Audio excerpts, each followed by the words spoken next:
Good morning. I've got two for you today. I want to talk about comparing towing an EV and a diesel on a 1,200 mile round trip. This is from practicalcaravan.com. And then I actually want to talk about this one. This is a £70 million UK moped scam, which is actually really interesting. So we're gonna very briefly look at this caravan towing one because it is quite frankly hilarious. I've broken my phone. It's been dropped in a harbour.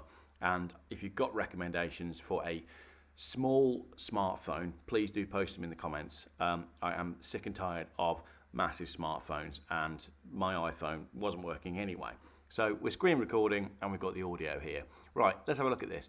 We compared towing with an EV and a diesel as we set off on a 1,200 mile round trip from Gloucestershire to the NC 500. So this is Practical Caravan magazine. It's a Tesla versus an Audi. Now, first things to note, I've copied all of this out and I've digested it. This is quite hilarious. They're using a Audi SQ5, right? And this car basically, for me, epitomises everything that's wrong with where the automotive industry has gone, where net zero has gone, where fuel consumption has gone. It's a gigantic SUV with a 4-litre V8 diesel engine that is a lot worse on fuel economy than my old Volvo 850, and yet you pay only half the road tax for the Audi. So they're doing 1,200 miles. It's a good article, actually. I can recommend that you read it. I'll leave the link in the comments.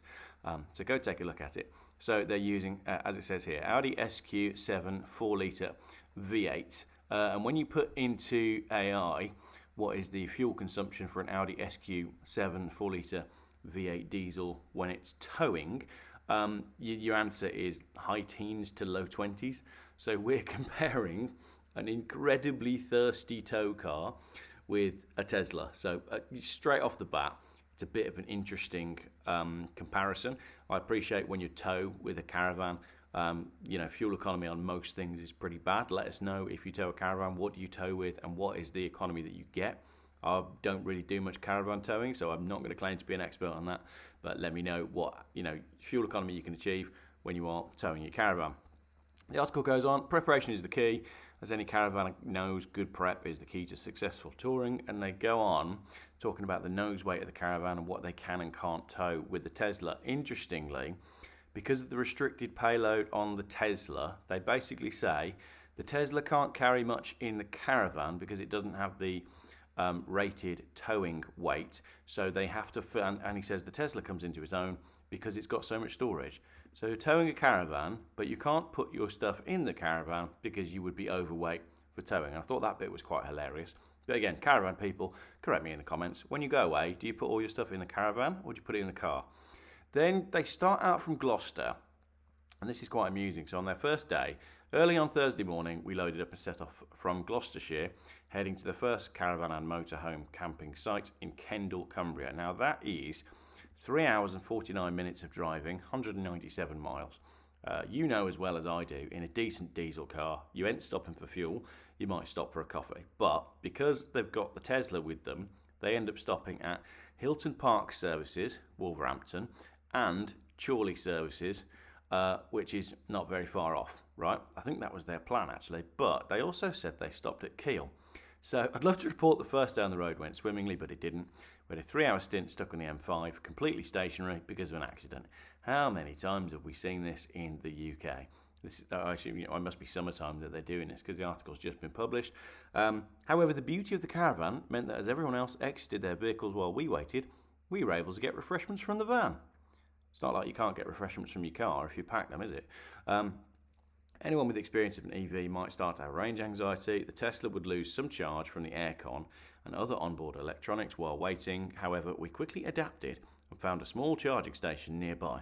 So they continue the journey. They go through the centre of Birmingham. Well, they didn't, because you don't drive through the centre of Birmingham because the motorway skirts around the outside, although I appreciate you are driving through areas that you should never buy a car from, even if it's not the centre of Birmingham. And then they stop at Kiel Services and Chorley Services. Kiel Services is rubbish. It's honestly one of the worst service stations in the UK. So that's a great start to the trip, isn't it? And they also, what you need to say, obviously they say the diesel car didn't stop to refuel, but they stopped each time anyway, enjoying the break from driving and using the services because it had been such a long journey. Broken UK. Anyway, so they stop at Kiel, but the other thing that they point out is security. You have to unhitch the Caravan every time you go to charge the Tesla. So you'd need to travel with a second vehicle who can act as lookout to make sure your Caravan doesn't get stolen while you arrange the charging of your car. Nightmare. Anyway, so the Tesla averages, it says down here, 1% battery per mile. So we were looking at 80 to 85 miles maximum range before needing to stop for a charge. So whilst towing the Caravan, the Tesla is basically got 100 miles range, but obviously you can't do 100 miles because you need to find somewhere to plug in when you get down to sort of 20-25%. 80 to 85 miles range. That is just painful. As someone that likes to cover long distances, that is incredibly painful. I think I'm going to call it there because otherwise the video will be really long. Go and have a read of the article because it is pretty good. And it does explain a lot of the stuff about towing and how they get on. And in the end, they break down the fact that the Tesla is actually cheaper to run than the Audi. But are you surprised if your if your fuel is being subsidised by either Elon Musk or the government, depending on which charging system you're using? I don't know if the Tesla had supercharging or whatever. I'm not completely sure how all of that works. But the fuel for the Audi was twice as much. It was something like £247. But they're using Audi SQ7, which is a performance SUV that does like low teens to the gallon when towing. So I thought this was a hilarious article. £70 million UK moped scam exposed. Protect yourself now. This is really interesting. Are you aware that mopeds have become a central weapon in the UK's most lucrative crash for cash scam? What's basically going on, and again, I'll link this below because I don't want to read the whole thing out, but let me explain what's happening because it is connected to, what do we call them? Dinghy divers. Here's the typical pattern. A young rider, often newly arrived in the UK and looking for gig economy work. Now, isn't that interesting? Because if you have newly arrived in the UK, you won't have a national insurance number, and without a national insurance number, you can't start work. But don't worry, Deliveroo or Uber Eats will sort you out. And they need a bike to do this delivering. They visit one of these garages that sells the bikes and find themselves facing a £2,000 price tag. There's a catch. The garage offers them a deal, participate in staged crashes, and they'll get the bike at half price, along with all the documentation they need to work.